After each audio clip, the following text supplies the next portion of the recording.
quienes nos estamos conociendo. Reiteramos el agradecimiento de ustedes. Esperamos de que cuando terminemos esta reunión de 1 hora ustedes nos dijeron, no vayan a decir por qué no fuimos a escuchar la mesa de periodismo en riesgo. Es siempre el desafío con el cual uno empieza a decidir, bueno, ¿a dónde voy? Si este es periodismo en riesgo, tenés razón. Este sistema múltiple soy de tener que ir a una para perder la otra, siempre uno dice, habré acertado, esperemos de que queden con un mínimo de tranquilidad y de confianza. Sí, van a ver que sí. Vamos a comenzar con la dama presente. Fernanda Balatti es periodista de la sección judiciales de la agencia Diarios y Noticias y corredactora de un trabajo que fue realizado por FOPEA a través de un convenio que se firmó con la Corte Suprema de Justicia de la Nación. Es un trabajo, como decimos, a 6 manos y 3 cabezas. No, usted también hizo lo suyo, mi estimado, junto con Gabriel Michi y conmigo, los tres fuimos los que elaboramos el trabajo. Fernanda va a ser la que lo va a exponer ahora en sus ejes centrales. El trabajo era en la Corte acerca de cómo mejorar la vinculación entre los periodistas y los magistrados y hacer una evaluación de cómo es la cobertura, de alguna manera, del trabajo del periodismo vinculado con el Poder Judicial. Cada uno tendría un tiempo de exposición de 12 minutos, es decir, que a partir de los 10 minutos yo ya empiezo a hacer señas, primero razonable y luego ya impúdicas, para que corten de una vez por todas y podamos pasar al siguiente paso. Por supuesto, esto nos va a dar margen para que todos ustedes tengan algún tiempo para hacer preguntas. Fernando. Bueno, yo voy a tener que hablar así de rápido porque lo mío es un poco largo y el moderador no me deja hablar. Bueno, la presentación tiene un título un poco pomposo, porque esto de periodismo jurídico y políticas públicas. Vamos a pasar a la segunda diapositiva. Lo que aparece como novedad es que la noticia judicial se constituye en objeto de preocupación de la Corte. Esto sucede el año pasado en un congreso que hace la Corte Suprema con jueces de todo el país. Y por primera vez en la historia, se elabora una política pública de comunicación, cuyo objetivo es llegar a la sociedad con el verdadero significado de la sentencia. Eso es por lo menos lo que manifiesta la Corte en uno de los documentos que sustenta la creación del CIF, que es el Centro de Información Judicial.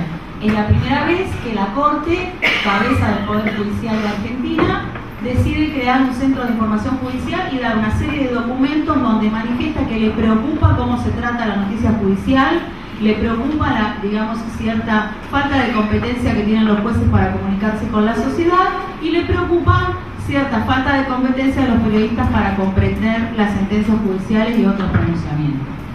El Código de Ética de FOPEA, en ese marco se firma este año un acuerdo con FOPEA, un convenio de cooperación recíproca. Y el Código de FOPEA, todo esto firmado el año pasado, ya contemplaba algunos aspectos del tratamiento de la noticia judicial. Reconocía la información como un bien social, por lo que hay una coincidencia de intereses entre el foro y la Corte. El último punto me parece importante porque, a diferencia de otros países, Francia es el que más se me ocurre porque tiene una política sistemática de eso, acá ninguno de los poderes del Estado se evalúa qué pasa con las políticas. Se anuncian las políticas, se ponen en marcha y nunca hay una evaluación a ver qué sucedió en educación, en justicia, en salud, como que las cosas se ponen en funcionamiento y después se pierden en el camino. Nosotros que somos periodistas ni siquiera nosotros sabemos qué sucedió con determinado plan. En este caso, ¿por qué lo aclaro? Porque sabremos con el tiempo si esta política comunicacional de la Corte finalmente rindió sus frutos en cuanto a que los ciudadanos, no los periodistas son tanto mediadores, pero los ciudadanos conozcan sus derechos y tengan mejor acceso a la justicia y puedan saber cuando hay una sentencia de qué se trata, para qué me sirve a mí en mi vida privada, o si fue solamente, un intento de mejorar la imagen de la justicia. Eso lo podríamos saber si pasados unos años evaluamos qué sucedió con esto. Básicamente nosotros lo que identificamos, algo que quiero aclarar, este trabajo fue pensado, la instancia de recepción fueron los jueces, entonces hay una serie de cosas que interesan a los jueces. no a los periodistas específicamente. Entonces vamos a hacer como un recorte de lo que sí nos interesa a las dos partes y después vamos a ver 2 minutitos, si Fabio me deja, qué pasa con las prácticas y los discursos en nuestro trabajo, digamos. Como nosotros muchas veces proclamamos cosas como que la presunción de inocencia está garantizada por la Constitución y cuando el personaje nos genera ciertos sentimientos, llámese Bostañán, llámese Menem, llámese María Julia, llámese Chabán, la presunción de inocencia empieza a hacernos un poco de ruido. Fomé elabora un documento en el que básicamente identifica estos problemas. La dificultad de los jueces para satisfacer la demanda creciente de información judicial, o sea, reconoce que hay una dificultad producida, por un lado, por el aumento de la conflictividad social. Ese negativo que ahí son señitas que yo me hago para no olvidarme, digamos, es un aspecto negativo, hay una alta conflictividad social, y también hay un aumento de la litigiosidad, lo cual tiene su aspecto positivo y su aspecto negativo.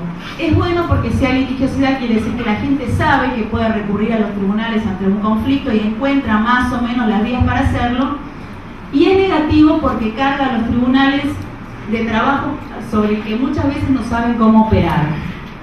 Esto, el otro aspecto que tiene de positivo es que puede suceder solo en el sistema democrático, no habría litigiosidad en una dictadura, uno tendría a dónde recurrir.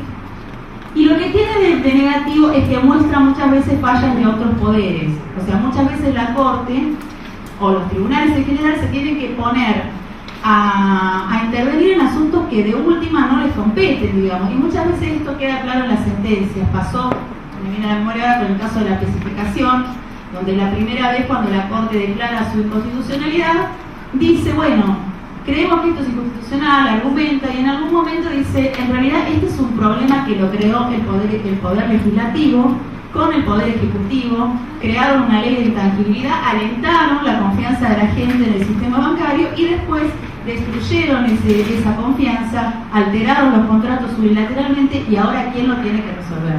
Nosotros. Lo mismo pasa con los miles y miles de amparos que en general no salen en los medios y que tienen respuesta judicial por situaciones de extrema pobreza, por situaciones de salud, o sea, temas que no son en general tapa de los diarios, pero en los que los tribunales intervienen todos los días y no son de su competencia específica. Ante la urgencia operan, pero en realidad no les corresponde. La heterogeneidad del universo de periodistas que se ocupan de temas de justicia, eso es básicamente, y no voy a abundar mucho porque todos lo conocemos bastante, digamos, en el Poder Judicial es como que hay dos grandes grupos, la gente que sigue sistemáticamente y que se especializa en justicia, y la avalancha de colegas que concurren a los tribunales convocados por algún hecho muy resonante y que en general no tiene competencias específicas en cómo tratar una sentencia judicial, una información, cómo leer un acto de una declaración indagatoria, cómo interpretar algunos datos que le dé alguna fuente, porque no se dedican habitualmente a eso. Están ahora en tribunales, dentro de media hora en el entrenamiento de Boca y más tarde en la manifestación de los docentes de la provincia de Buenos Aires. Entonces la cosa se complica. La cultura del secretismo, este fue un aporte de Fabio, como dijo Fabio, este trabajo lo hicimos entre Gabriel Michi, Fabio Ladeto y yo. Lo de la cultura del secretismo creo que Fabio lo planteaba como algo arraigado especialmente en el interior del país. Yo no entendía muy bien de lo que estaba hablando y en realidad el acceso a la información judicial, el acceso a la información en general en las provincias es muy difícil. Yo vengo de dar unas charlas en la provincia de Salta, en la capital salteña, y ni siquiera hemos logrado que los jueces que estaban muy interesados en un taller que doy yo sobre periodismo y fuentes jurídicas, no quisieron compartirlo con los periodistas. O sea, fui inicialmente a dar un taller conjunto justamente para mejorar y no fue posible que podamos juntar a los dos grupos porque el Poder Judicial no quiso. O sea, la Escuela de la Magistratura se ocupó de mi viaje, me atendió, me alojó, pero no quiso reunirse con los periodistas de Salta y de Jujuy. Y también en las charlas, allá está Laura Salteña, que me hace así todo el tiempo, acá en el medio, realmente es muy difícil conseguir información pública. Inclusive me han contado estudiantes de periodismo de allá de la Universidad de Salta que van a buscar una ordenanza al Consejo Deliberante, una ordenanza, algo más público que eso, y les niegan la información. Se la tienen que conseguir por alguna vía medio extraña, como si no fueran ciudadanos, estudiantes o no, que quieren conseguir una ordenanza. Y la complejidad del discurso jurídico, que sería un tema como para dar otra charla, pero bueno, el discurso jurídico es oscuro. Si ustedes leen resoluciones de 1800 se van a dar cuenta que fuera del uso del castellano antiguo las fórmulas no difieren mucho, el tratamiento del tema, la sintaxis, no es solo a nivel del léxico, porque los jueces dicen, no, bueno, pero son cuestiones técnicas que no podemos cambiar. Tienen una sintaxis y una manera de redactar bastante compleja, y yo creo que los jueces olvidan que ellos tienen que escribir sentencias para las partes, para el señor que litiga por su trabajo, para la señora que litiga por su divorcio, para la persona que tiene un problema concreto. Ellos escriben para los abogados, y ese para mí es un problema que... ¿sí? Es un problema que dificulta mucho, porque digamos, es necesario adquirir como un entrenamiento especial para esto, que bueno, a los periodistas que les interese les digo que no tendrán otro camino más que hacerlo, porque si no el otro riesgo es copiarse o reproducir interpretaciones de las partes. Yo no entiendo, le pregunto al abogado y el abogado me traduce más o menos como se le da la gana. Nuestras propuestas fueron de capacitación, mejorar las competencias y herramientas comunicacionales de los jueces y también el conocimiento de los periodistas respecto al funcionamiento del sistema de justicia. Se nos ocurrió que la elaboración de minutas en situaciones de crisis, esto es algo que hacen algunos tribunales, lo hizo hace poco Suárez Araujo cuando detuvo a Patti, lo suele hacer la Cámara Federal de San Martín cuando los jueces dicen no, yo no puedo dar información porque hay secreto de sumario o porque la causa está en pleno trámite, bueno, cuando tienen todos sus argumentos que yo no discuto, digamos, pero no justifica que no se dé información sobre algunos, por ejemplo, cuál es el estado de evolución de la causa o qué medidas se han tomado que no comprometen la investigación de fondo. O sea, me parece que el silencio no es la mejor respuesta. La creación de vocerías.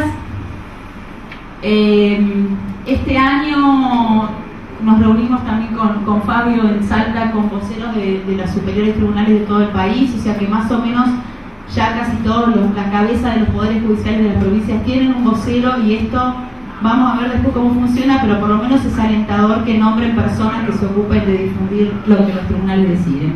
Y dictar conferencias de prensa por parte de los jueces, que a los jueces salteños no les gustó nada, me dijeron que ellos no estaban para eso, que cómo se iban a poner con el cúmulo de trabajo que tienen a dictar conferencias.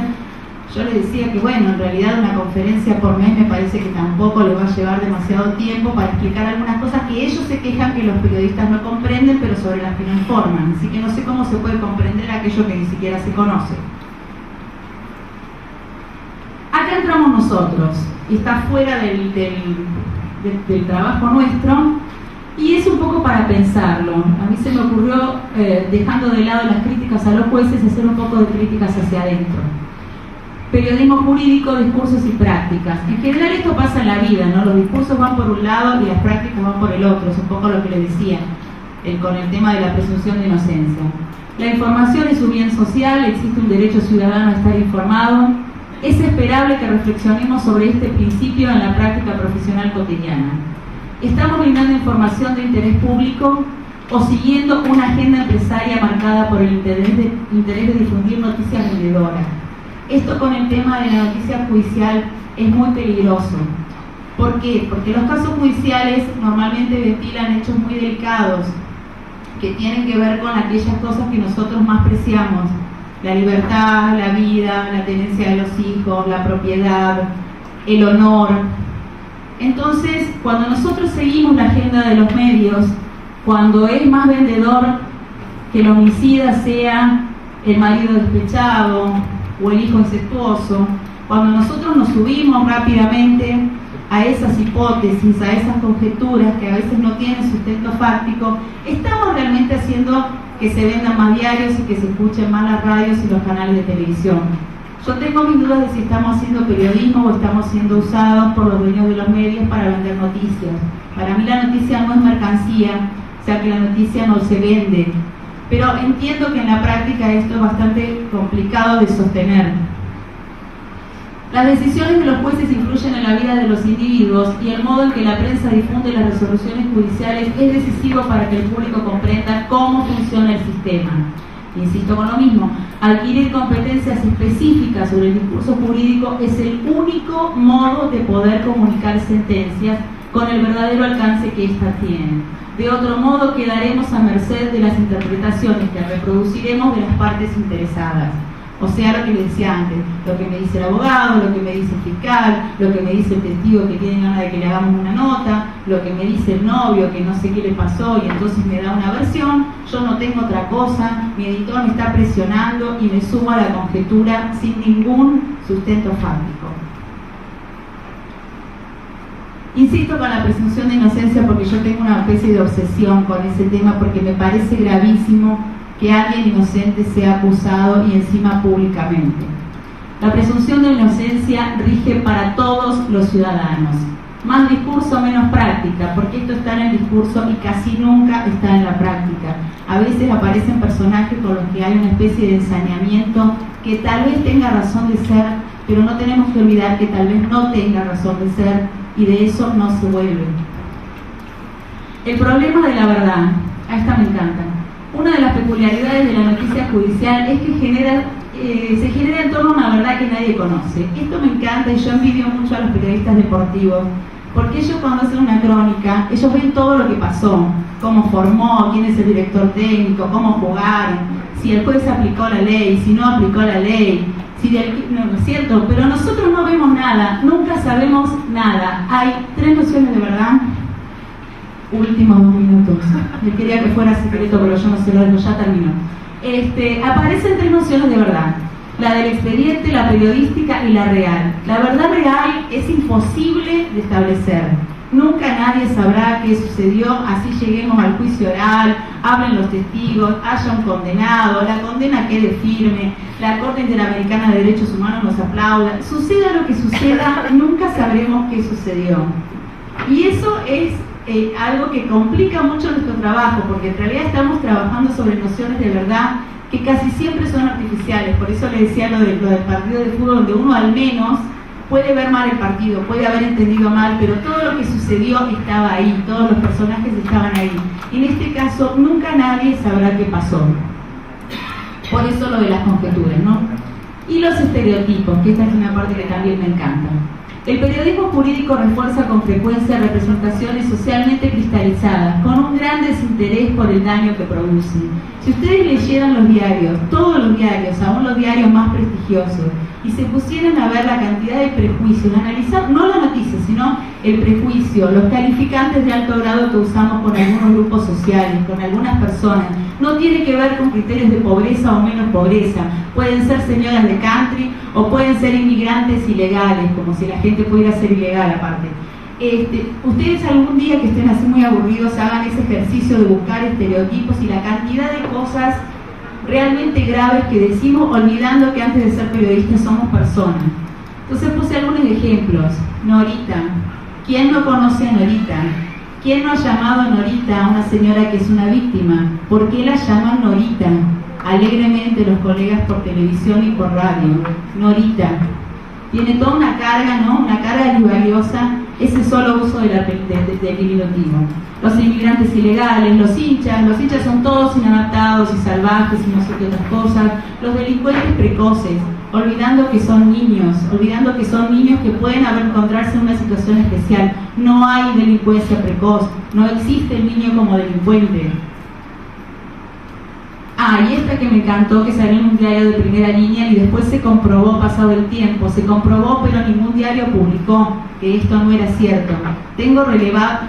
Adamos dijo el mosquito, el doctor Rafecas relevó 164 de estos casos en el famoso estudio de la Procuración con el que estamos trabajando con el doctor ahora, todas causas armadas. Si es 164 personas en 9 años a lo largo de distintos gobiernos, víctimas de operativos policiales que llegaron a la instancia judicial. No es que los armó la policía y ahí terminaron. Hubo un juez que compró, hubo periodismo que compró, hubo fiscales que requirieron elevación al juicio, hubo juicio, recién en el juicio se supo que eran todas causas inventadas. 164 víctimas. Hay gente que ha pasado más de 2 años en la cárcel producto de esto. Entonces yo recuerdo, ya terminó, el caso de 2 prostitutas dominicanas que fueron víctimas de este tipo de operativos, y en un diario de primerísima línea lo escribió así: desde temprano venían gastando las baldosas, buscando cambiar sexo por dinero. Y después contó la historia de estas dos mujeres que, bueno, que finalmente fueron sobreseídas, pero que fueron víctimas de un operativo que los periodistas compramos, publicamos con este tipo de lenguaje. Entonces esto me parece que es una responsabilidad nuestra de todos los días. Cuando seleccionamos cómo contar las cosas, por favor pensemos que detrás de ellas hay personas.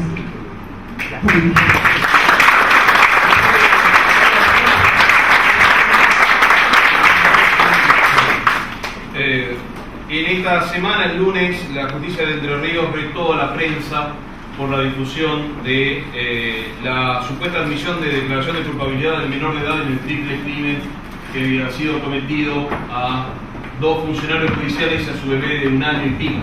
Ustedes lo recordarán.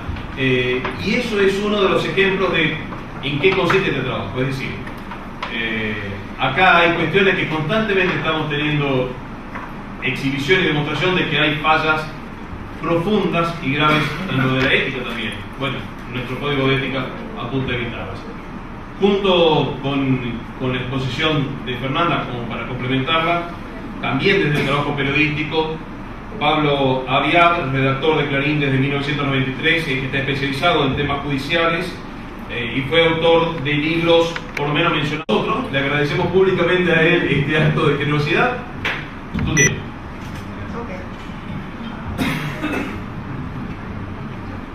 Por cuestiones laborales. Sí, sí, capaz que porque no quiere estar con nosotros.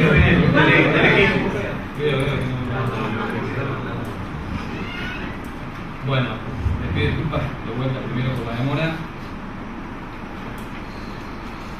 Yo lo que tenía pensado hacer era comentar algunas cosas sobre mi experiencia de 10 años van a ser de cobertura de temas judiciales siempre en Clarín. Lo primero que se me ocurre decir es, incluso escuchándola recién a Fernanda, que no deja de ser impactante, para mí que trabajo en medios hace bastante tiempo, la propia reflexión sobre lo que hacemos todos los días, casi mecánicamente. Nosotras, si hay algo que no se hace en la redacción, por lo menos de que yo conozco, es hablar de periodismo. En la redacción no se habla de periodismo. En la cobertura de temas judiciales pensamos más intuitivamente que de una manera, digamos, metódica, mucho menos científica, sobre cómo hacernos información, cómo procesarlas, cómo contarlas. Sabemos cómo pelearnos con el editor para que nos dé 20 líneas más, para que nos dé 20 líneas menos, cómo pelearnos con el editor de fotografía para que nos reduzca la foto que nos molesta, pero realmente no pensamos en cómo hacemos periodismo. ¿No se escucha? ¿Ahí? Y era muy interesante muchas cosas que mencionaba recién Fernanda. Esa es una entre muchas otras cosas que faltan en los medios de comunicación. Y justamente me parece el tema más importante y la mayor deficiencia en el marco de la calidad periodística que tenemos en el periodismo judicial es el rigor en la información y especialmente cómo se cuenta esa información, cómo se la reproduce. Esto tiene que ver con que nosotros cubrimos una actividad específica como otras, pero que acá tiene la particularidad, se escucha en la pesa, lo veo, acá tiene una particularidad que es el idioma con el que tratan nuestras fuentes es un idioma específico, es el idioma jurídico que no necesariamente los periodistas entienden. Eso me parece que es la primera dificultad, que tiene que ver entonces con la especificidad terminológica, y es entonces cuando nos encontramos en las coberturas periodísticas con un montón de errores. Hay errores que son lugares comunes de error, como que el juez invalidó al testigo, que el juez dictaminó tal cosa y demás, que deslucen la información que el medio proporciona. Esto no solo pasa con los periodistas. El miércoles yo estaba viendo en la tele un debate entre dos legisladores de la ciudad, un macrista y un urbanista, digamos, acerca de un futuro ministro de la ciudad al que le dieron una probation en una causa en la que estaba procesado por administración violenta. ¿Puede ser? ¿Violenta? Bueno, un ministro, una noticia que publicaron hace fin de semana, entonces el programa invitó al debate a dos legisladores. Y uno decía, no, pero está procesado con procesamiento firme, efectivamente, que atacaba la posición del ministro. Y lo decía, pero está procesado, pero no lo condenaron. Y el otro reponía, pero no lo condenaron por un artilugio legal. Nadie supo explicar una probation, y los dos periodistas que estaban conduciendo el programa, la verdad es que por ahí sabe, pero ninguno intervino para explicar una probation. Por lo tanto, la gente que estaba viendo el programa por televisión no pudo entender cuál era la situación del futuro ministro. Y me parece interesante una cosa que se dijo arriba hace un ratito, que es pensar en los lectores, en los lectores, en los oyentes, en los televidentes como ciudadanos. Los ciudadanos que vieron ese debate nunca entendieron cuál era la posición del futuro ministro de la Ciudad de Buenos Aires. Esto es mucho más grave en el caso de los periodistas, que supone que tenemos que tener un especial cuidado en la difusión de este tipo de información. Yo cuando empecé a cubrir temas judiciales no tenía la menor idea de cómo funcionaba un proceso penal, de cómo funcionaba la justicia en general. La primera nota que me mandaron a hacer, esto era en el 98, fue un día de semana había salido en Clarín que el ministro de ese momento, que era Granillo Campo, tenía un proyecto para reformar el Código Procesal Penal, un proyecto que nunca fue aprobado, ahora hay uno similar para transformar el Código Penal actual en un código más acusatorio. Entonces mi jefe en ese momento, que era Ricardo Nanetti, me dijo, andá a ver a los jueces de instrucción y preguntarles qué opinan. Yo le di la nota, fui con la nota bajo el brazo y empecé a hacer la recorrida. Como no conocía a nadie, empecé por juzgado 1, que era el de la jueza Croto, que después vamos a reformar el año, no me atendió, yo fui al todo, no me atendió, fui bordeando digamos, la pared del palacio, el tercer piso, hasta que me atendió el número 8, que es Lucini, que después es famoso también por Cromañón. Me dijo, bueno, ¿vos te interesa este tema? Bueno, vení que en media hora. Entonces, volví a la media hora y me había juntado a 6 o 7 jueces de instrucción para opinar del tema. Lo primero que preguntaron es, ¿vos sos abogado? Yo no, la verdad que no, estoy empezando con este tema. Y claro, los tipos se horrorizaron. El primer problema que encontramos en la cobertura de temas judiciales es que nuestras fuentes, como en definitiva abogados, fiscales, jueces y demás, son para nosotros fuentes, esperan que nosotros seamos abogados. No le podemos ofrecer ser abogados porque nos dedicamos al periodismo en principio.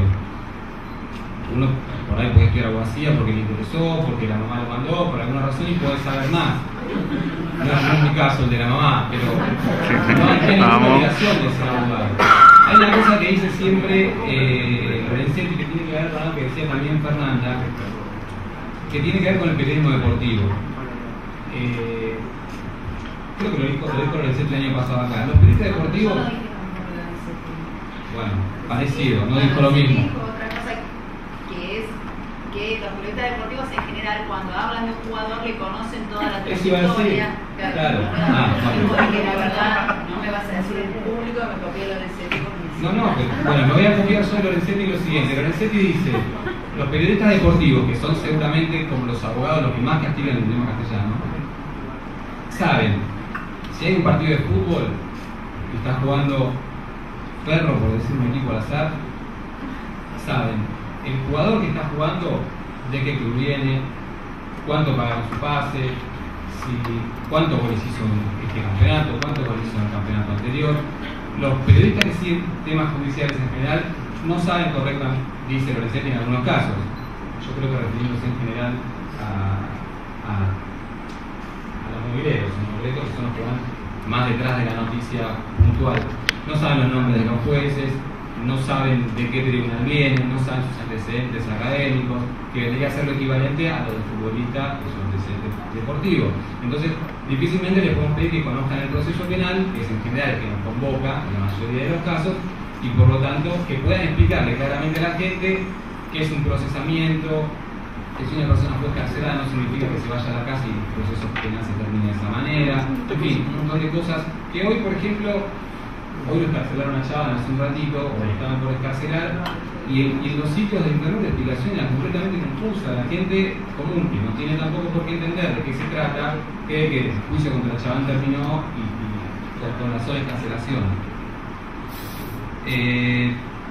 Bueno, todo esto, para redondear, no sé si está por venir el papel de los 2 minutos, pero quería pasar al segundo tema, que me parece que es por lo menos el segundo más importante. La conclusión es, yo no creo que haga falta ser abogado, ni creo que sea razonable exigir que los periodistas que cubren temas judiciales sean abogados. Sí creo que los periodistas que cubrimos temas judiciales tenemos una obligación, y es nuestra deuda en materia de calidad periodística, de capacitarnos. Las empresas periodísticas no proveen de capacitación, y la capacitación en general tiene que correr, o corre de hecho, por cuenta individual de los periodistas. El segundo tema que me parece importante en relación a la calidad periodística y a nuestro trabajo cotidiano es el de las fuentes. El de las fuentes de calidad en materia de periodismo judicial. Yo, tentativamente, porque insisto, lo pensaba mientras lo iba preparando ayer y la verdad es que me da muchas dudas, traté de ordenar, según parámetros de calidad y apuntando al rigor y a la precisión, cuáles serían las mejores fuentes de acceso a información para los que seguimos o los que intentamos seguir las noticias judiciales. La primera, para mí es ideal, es la lectura del expediente.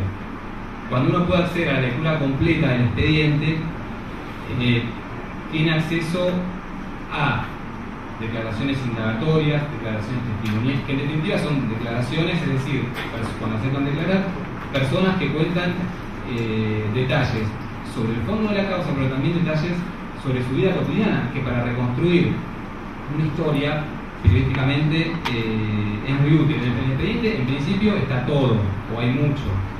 Hay contras, los expedientes no siempre son fáciles de conseguir, son largos, implican muchas horas de lectura, son tediosos, a veces, últimos 2 minutos, a veces no hay lugar donde ponerlos en las redacciones, parece un tema menor, pero suele suceder que no hay lugar donde poner tantos papeles. Segundo punto que anoté, las sentencias, que son pequeñas partes, de cierta manera, con las resoluciones del expediente. Una práctica que me parece útil es recorrer todas las cámaras que tiene una Secretaría de Jurisprudencia, de acceso público. Los periodistas estamos exentos de pagar un sellado, hay una carpeta con sentencias y ahí hay un universo enorme de posibilidades de nota. Los tribunales orales, los juicios orales son, bueno, para el que le interesa el derecho, son en general, no sé si divertidos, hay seguramente cosas un poco más divertidas, pero hay actividad, no es un expediente de papel, hay gente que desfila, gente que se comporta de diferentes maneras, es muy interesante de ver y de cubrir. Y por último, para mí lo más polémico, que es el acceso personal al funcionario. Bueno, justo Daniel Rafecas no pudo venir. Cada juez tiene, sobre todo los federales, que son los que están más acostumbrados a tratar con los periodistas, cada juez tiene su propia política de comunicación, porque todos saben que sus resoluciones van a ser publicadas en los diarios y cada uno tiene en relación a eso determinada expectativa.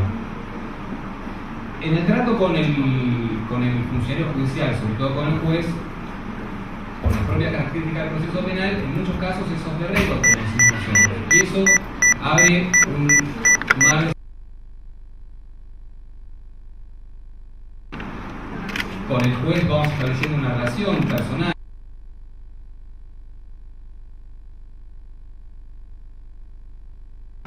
Muchas veces el off the record es usado por los periodistas como un comodín, porque como nadie me va a imputar ninguna cosa que yo transcribo off the record, se puede poner cualquier cosa alegremente. Esto es una cosa que sucede muy a menudo, sobre todo en los medios gráficos.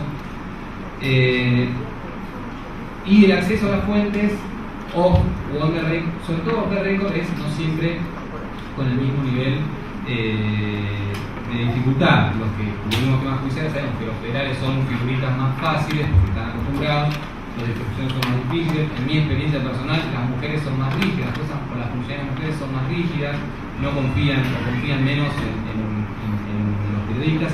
Y hay tribunales que directamente, por su condición de integrante de esos tribunales, los jueces son mucho más esquivos al trato con los periodistas, la Corte en algún caso o con algunos jueces, algunos camaristas también. Bueno, el Tribunal de la Haya, yo tuve oportunidad de cubrir ahí juicio, es completamente inaccesible, pero bueno, eso es otro tema, lo dejamos en todo caso para más adelante. Muchas gracias.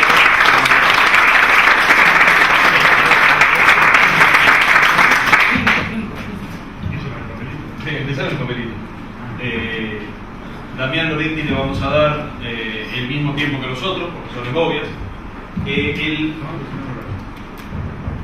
Damián actualmente es vicedecano de la Facultad de Derecho de la UBA, de la Facultad de Ciencias Sociales, perdón, de la UBA se me han cruzado. Es doctor en Ciencia de la Información y que nos va a exponer justamente una síntesis lo más apretada posible de cuál fue su tesis que recibió cum laude sobresaliente. Bueno, gracias por la imprudencia de la invitación. Primera aclaración, no soy periodista, así que no puedo hablar ni de casos puntuales en los cuales tengan tenido acceso a la información en tanto profesional de la prensa. Sí podría contar enorme cantidad de consultas recibidas en ese caso, que es lo que me motivó a hacer una tesis doctoral sobre eso. La segunda disculpa es que yo aclaré, yo no puedo hablar de estándares, y me dijeron, esta mesa va a estar llena de temas legales. Bueno, ahí me convencí. ¿Por qué es importante o cuál es la relevancia de atender a los temas de la justicia penal? Va a ser brevísimo, tardé 45 minutos con esa defensa de tesis solo hablando de la metodología. La justicia penal es el lugar donde se cruza el mayor punto de tensión de los derechos humanos en la relación del Estado, de modo franco, en el marco del Estado de Derecho. Es el lugar donde una persona, en nombre del Estado, le quita la libertad personal a otra bajo el imperio de la ley. Y lo hace mediante un acto de gobierno.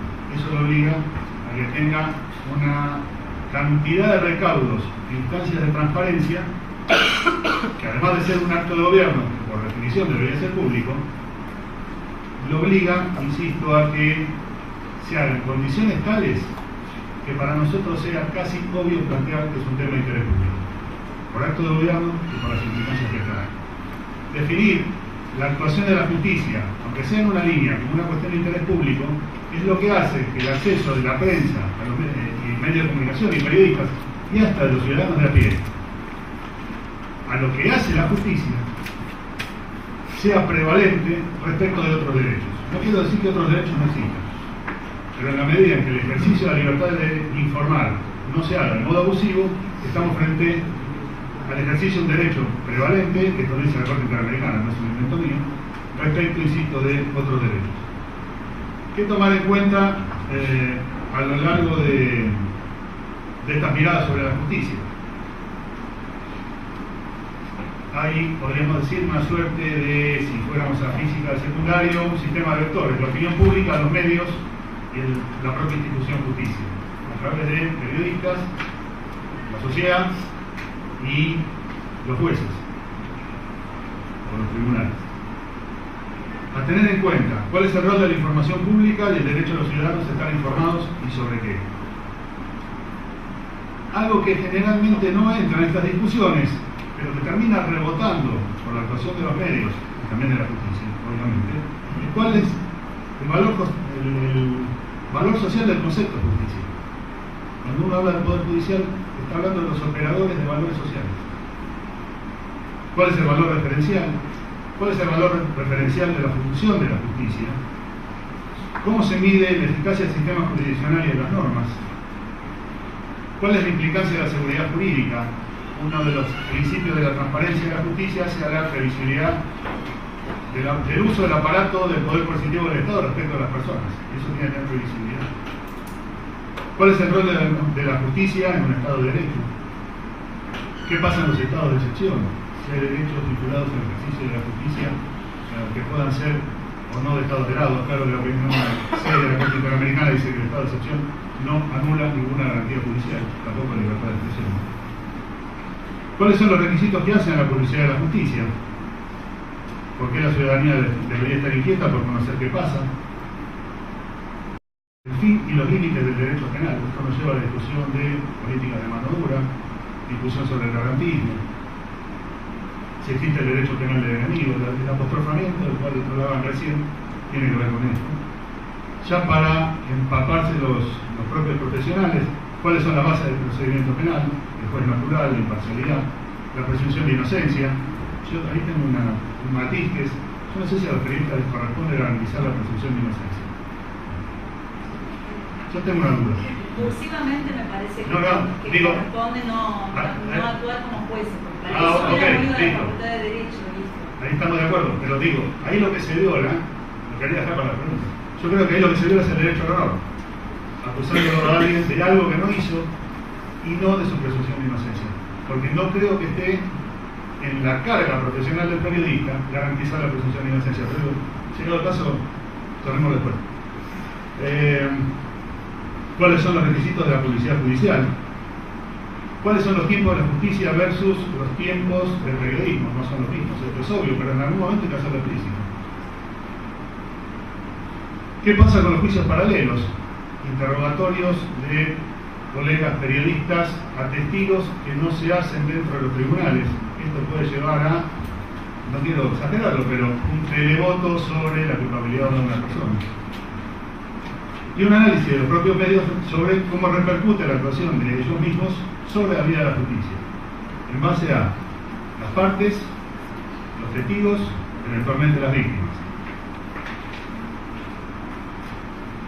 ¿Qué pasa con el secreto?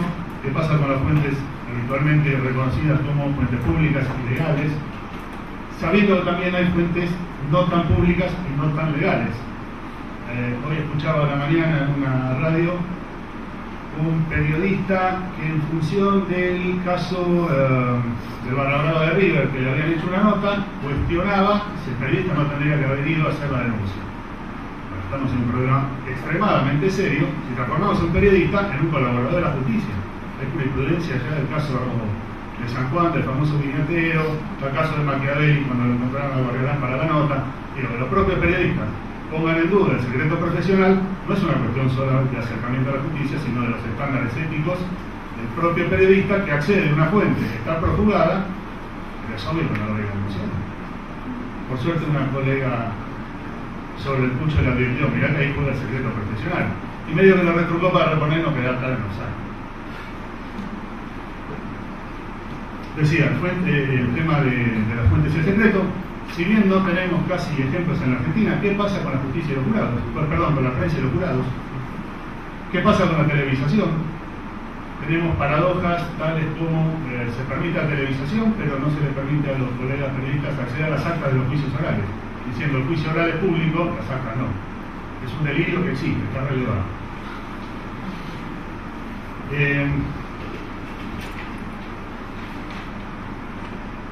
¿Qué dice en términos de modelo los códigos de ética de otros sitios sobre cómo tratar las noticias judiciales, cómo tratar a las víctimas, cómo tratar a los imputados, cómo tratar a los acusados?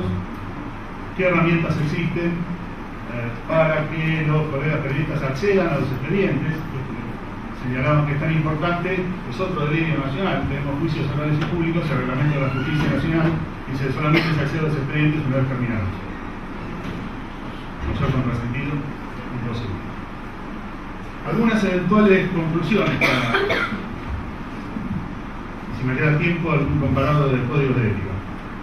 La libertad de información como libertad de todos, no solo de los periodistas,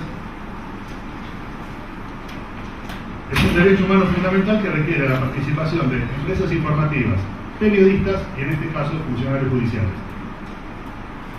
Es un derecho prevalente cuando concurren las circunstancias de que se ejercita de modo regular, después podemos trabajar sobre qué es regular o no en función de los derechos de los terceros, a través de medios institucionalizados de creación de opinión pública. Hay veracidad en sentido subjetivo, esto es escrito en términos técnicos para una tesis, pero sería la buena fe, los mismos principios de real malicia de los cuales se hablaba hoy de la mañana, y se intenta dar el mensaje trascendencia de un tema de interés público. En este sentido, la existencia de normas sobre el reconocimiento de derecho de acceso a la información pública, tanto por sí mismo como por ser garantía de otros derechos, es fundamental. Y uno de los temas de por qué hace falta ley de acceso a la información en Argentina es porque el decreto 1172, si bien es un progreso más que destacable, no le alcanza la actuación de la justicia. ni como administradora de bienes y recursos, ni como administradora de justicia o de su función jurisdiccional. No, también el primer caso de acceso a la información judicial fue un juicio del diario Crónica de Comodoro Rivadavia contra el propio Poder Judicial de Chubut, porque no le daban acceso a un periodista, Carlos País, del escrito de elevación a juicio de un funcionario público. Carlos País le ganó un juicio al Poder Judicial, aunque suene absurdo. La prensa del sistema judicial, independiente de presiones o de otros sectores de cara a la opinión pública, son indispensables en una sociedad democrática, y la opinión pública necesita de la prensa y del sistema judicial para mantener un equilibrio apropiado en el sistema democrático. Jueces y funcionarios han ido creciendo en profesionalización. Esto también los pone también de la derecha, en tener que resolver cuestiones que jamás en la vida han visto en la Facultad de Derecho. Yo les juro, en ninguna. Digo, yo salí de la Facultad de Derecho y en mi vida me mostraban que era una frecuencia. Cuestiones de bioética, menos. En este punto, hay un excelente libro del expresidente del Consejo de Capacitación del Poder Judicial de Francia, Antoine Larapo, que se llama Juez y Democracia, en el cual dice, bueno, yo no estoy en desacuerdo en exponerme, pero no me pregunten de todo lo que ocurre en la Tierra, porque aunque me toque decidir, no darme tiempo para estudiarlo. Las instancias judiciales deben comprender que la relación entre medios y fuentes no transita siempre por canales respetuosos de jerarquías funcionales del propio Poder Judicial o de las fiscalías.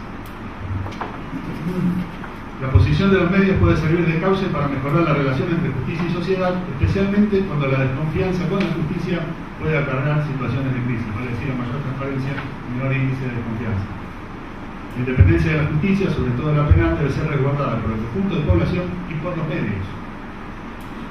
La función del derecho penal y la aplicación de las penas tiene una significación sustantiva en las sociedades como indicador de independencia judicial y el respeto al Estado de Derecho. La publicidad de los juicios penales es una garantía del Estado de Derecho para el imputado y también para la sociedad. Una vez me preguntaban en una jornada si la publicidad de los juicios no era una garantía para los que estaban afuera del juicio. Vale decir, si podía pensarse en si el uso de la publicidad judicial afectara la propia defensa en juicio, que primaba. Y yo tengo para mí que lo que prima es, en ese caso, el derecho de defensa en juicio. Una instancia sería la de juicios muy largos, en los cuales los testigos podrían ser vistos por televisión por otros testigos. Si se acuerdan del caso Simpson, los americanos los ponen a los testigos a vivir bajo defensa del Estado. Los canadienses dicen, nosotros preferimos cerrar el juicio porque no tenemos plata para hacer eso. Eso pasa en todo.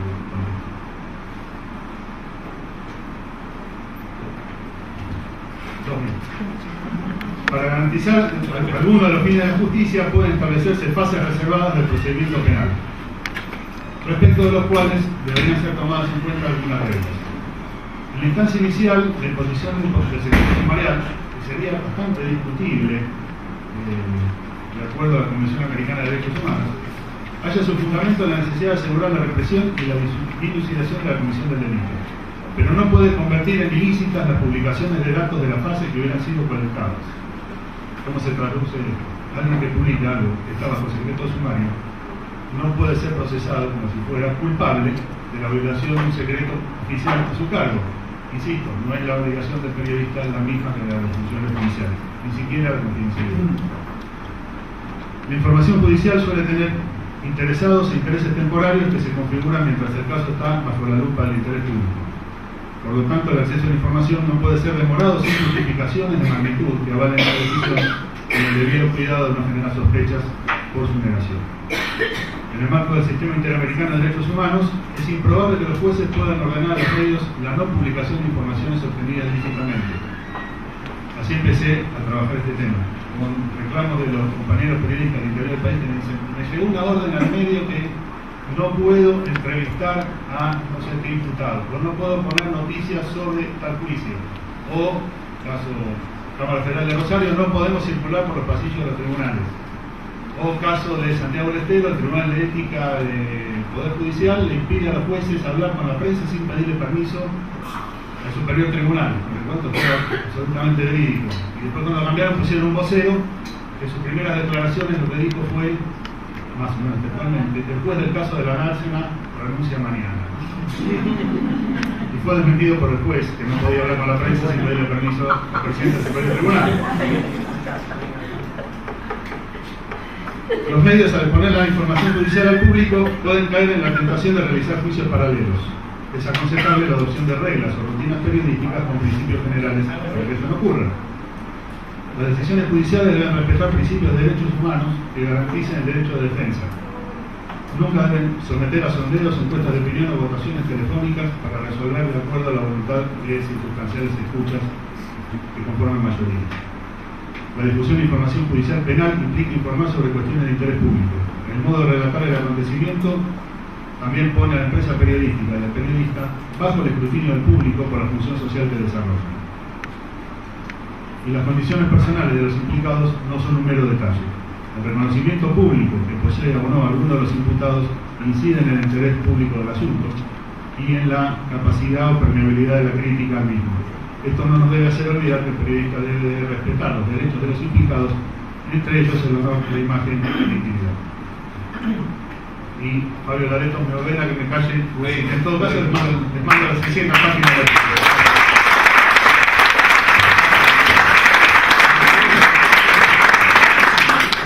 Le agradezco a los tres porque me consta la capacidad de síntesis que han desarrollado en sus exposiciones y, por supuesto, como siempre ocurre, esto más bien son disparadores de ideas que quedan dando vueltas antes que conclusiones definitivas de cualquier mesa. Abrimos una breve tanda de preguntas. Ahí vamos, por orden. ¿Y sí?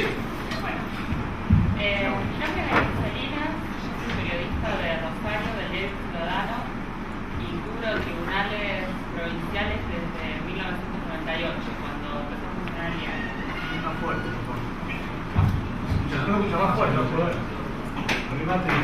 Sí, eso voy a pedir, dado que no tenemos el análisis acá. Si pasa el estrado. No, decía que soy periodista de Rosario, del Diario Ciudadano, y que bueno, empezó a funcionar en 1998 y en ese momento cubro los tribunales. Y bueno, cuando empecé no existía la figura del vocero, que hace unos años que está, y quería preguntarles en principio sobre eso, porque observo que no siempre el vocero está para garantizar nuestro derecho a acceder a la información, sino más bien para actuar como filtro ante los jueces que no quieren dar la cara o no quieren dar información. Y lo veo más adaptado a la lógica del tribunal porque es un funcionario que le hace frente a la corte y más con cuestiones institucionales. ¿Cómo podemos hacer para ir transformando ese rol o si tenemos alguna posibilidad? Porque, justamente es un compañero periodista también que está en la estructura del Poder Judicial. Y lo otro que les quería preguntar es qué opinan de los talleres de capacitación. Por ejemplo, en Santa Fe hay varios cursos de periodismo judicial desde hace unos años, que en muchos casos los vivencio como una bajada de línea, como esto no lo tienen que hacer, y no hay, como vos decías antes, un espacio común entre jueces y periodistas, sino que los jueces más bien nos indican lo que no tenemos que hacer y no hay una reflexión por parte de los jueces de cómo mejorar ellos su comunicación o cómo podemos las dos partes acercarnos. Esos serían los dos ejes que quería preguntarles qué opinaban. Muchas gracias. Sí, Fernando. Punto 1. Para comunicarte con cualquier persona y hablar de cualquier tema tenés que tener un mínimo código, un lenguaje común. Entonces, yo insisto con lo mismo. Si vos querés aprender a nadar, te tenés que tirar al agua. Si vos querés hablar con jueces y con fiscales y con abogados, hacer preguntas inteligentes, aprovechar los datos y que te traten con respeto y que te contesten de manera que vos puedas entender lo que te están diciendo, tenés que conocer el sistema penal. El 90% de las noticias judiciales son del campo de lo penal. Hay algunas noticias de delitos económicos, hay otro tipo de, no dejan de estar dentro de lo penal. Por ahí alguna causa civil, para conocer el derecho penal no hace falta ser abogado, hace falta leer el código penal del lugar donde estés trabajando, o sea, no es el mismo en todos los lugares, y leer el código procesal del lugar donde estés trabajando, o sea, conocer el procedimiento penal de la jurisdicción donde vos trabajas, conocer el derecho penal, conocer el código penal, y en lo posible, como decíamos hoy, leer la documentación, no solo tener la palabra interesada, sino tener el documento. Eso a mí me parece básico, no hay otra manera seria de cubrir periodismo judicial que no sea esa. No, eso en cuanto al tema vos decías de la comunicación, de cómo poder hacer la figura del vocero. El vocero obviamente es una fuente interesada, es alguien que está respondiendo al Poder Judicial. Ahora, hay voceros y voceros. La vocera de la Corte la de Entre Ríos, es una excelente vocera, que ella es sumamente accesible, es una persona muy competente, y una persona que realmente cumple su función. Ahora, el vocero es una parte. Si tienen un vocero que no les provee información y que actúa como filtro, me parece que lo que tendrían que hacer es juntarse los periodistas de la región. En el resto de los lugares. Hay jueces que, como dijo él, cada uno tiene su política de comunicación. Bueno, yo estoy haciendo, o yo no atiendo a la prensa. ¿Cómo podemos hacer para que eso sea común? Como lo planteo como un desafío. Sí,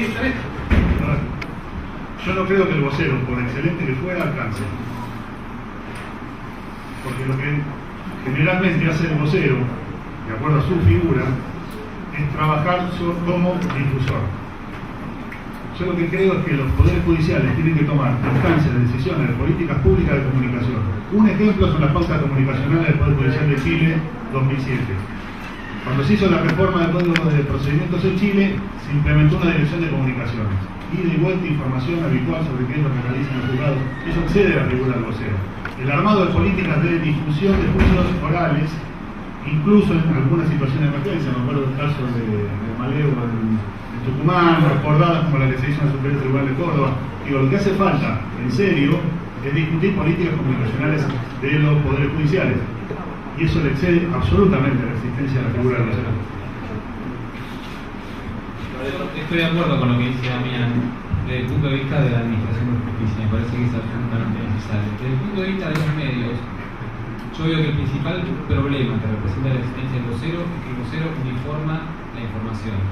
Si yo, por ejemplo, me encuentro con que a la 1 de la tarde el vocero, supongamos que la Cámara Federal tuviera un vocero, la Cámara Federal tuviera un vocero y dice a la 1 de la tarde el funcionario tal fue procesado por el delito tal, y esa es toda la información a la que yo puedo acceder. Yo no puedo llegar al diario a las 4 de la tarde con la misma información que tuvieron las agencias de noticias, que tuvieron los portales y demás.